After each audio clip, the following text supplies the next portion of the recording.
ఫోకస్డ్గా వెళ్తేనే పని జరుగుతుంది. All we need to do is focus on ఒక 5 to 10 ఫ్యామిలీస్. మనకు తెలుసు మన ఊరు వెళ్తే ఈ యదవ మనకి ఎట్టి పరిస్థితుల్లో ఓటు వెయ్యడు అనేది మనకు తెలుసు. వాడిని మార్చడంలో మన నైపుణ్యం ఉపయోగించాలి. వాడిని ఏ రకంగా అయినా కానీ మనకున్న ఎబిలిటీతో, వాడికి పిల్లలు ఉంటారు, పెళ్ళం ఉంటుంది, అన్నీ ఉంటాయి.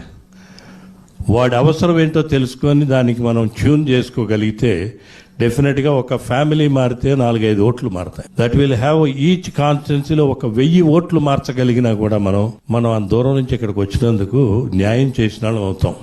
2-3 లక్షల రూపాయలతో, ఒకవేళ డబ్బుతోటే మార్చగలిగినా కూడా 2-3 లక్షలతో ఆ 10 కుటుంబాలని మార్చగలిగిన కెపాసిటీ మనకుంది. ఈ రూమ్లో ఉండేవాడికి 2 లక్షలు ఖర్చు పెట్టడం అనేది పెద్ద ఇష్యూయే కాదు. It the critical time. ఈ 1 month టైంలో ఇంకా మనకి there is no honeymoon, it is a do or die situation లాగా మనం గోల్ ఓరియంటెడ్గా వెళ్దాం. దానికి మేము అందరం సిద్ధంగా ఉన్నాం సార్.